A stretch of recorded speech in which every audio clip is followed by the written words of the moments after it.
Wayang kulit adalah salah satu warisan budaya yang begitu kental dengan nilai tradisi dan seni, khususnya di Jawa. Setiap wayang kulit dibuat dengan penuh ketelitian, mulai dari pemilihan bahan, pemotongan, hingga pewarnaan. Proses pembuatan ini tidak hanya memerlukan keterampilan, tetapi juga kesabaran dan dedikasi dari sang pengrajin. Waktu kita mendirikan tempat ini kan kita cara menyikapinya untuk produksinya kan berbeda dengan tempat-tempat lain.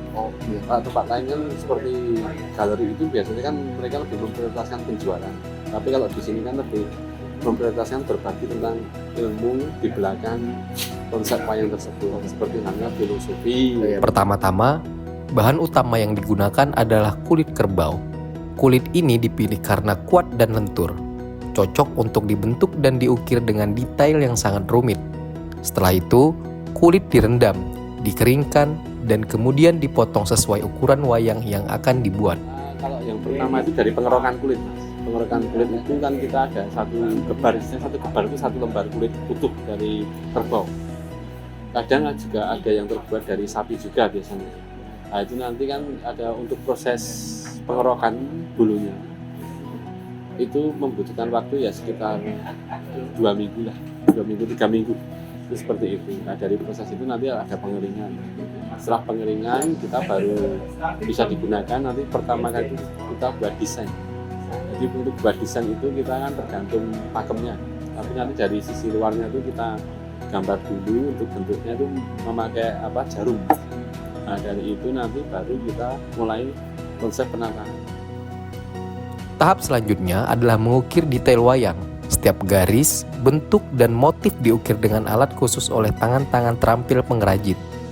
Proses ini membutuhkan waktu berjam-jam, bahkan berhari-hari untuk menghasilkan wayang yang sempurna. Kemudian, wayang kulit diberi warna. Pengrajin menggunakan pewarna alami dan cat yang memperkaya karakter dari setiap tokoh wayang. Dengan hati-hati, pengrajin mengecat setiap bagian hingga karakter wayang tampak hidup dan ekspresif. Hanya ketika kita sedang di masyarakat, sama ketika kita dengan keluarga atau ada kepentingan lain sebagai tamu atau penyambutan tamu.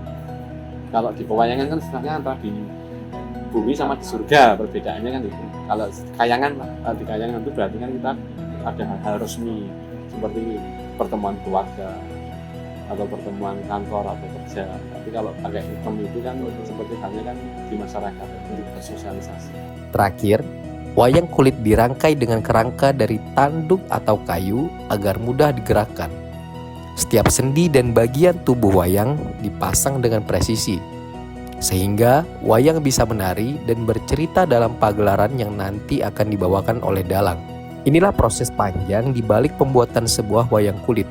Tidak hanya menjadi sebuah karya seni, tapi juga simbol budaya dan spiritual yang diwariskan dari generasi ke generasi. Wayang kulit lebih dari sekedar boneka bayangan. Ia adalah cerminan jiwa, kebijaksanaan, dan kisah-kisah yang terus hidup hingga hari ini. Harapan ke depan ya kalau untuk khususnya anak muda, kalau mereka ada bakat ya, tapi kan itu nggak bisa dipaksakan. Misalkan ada bakat atau tidak ada bakat pun, semisal mereka tahu kita mempunyai budaya yang kuat, ya itu harus dikembangkan lagi lebih ke pendidikannya, Mas. Dalam arti pendidikan untuk proses pembuatannya. Jadi kalau kita inginkan ya ada pengembangan untuk sekolah edukasi untuk proses pembuatan wayangnya itu, meskipun itu terbuat dari kertas atau terbuat dari bahan lain selain kulit, tapi harus ada pengembangan seperti ini.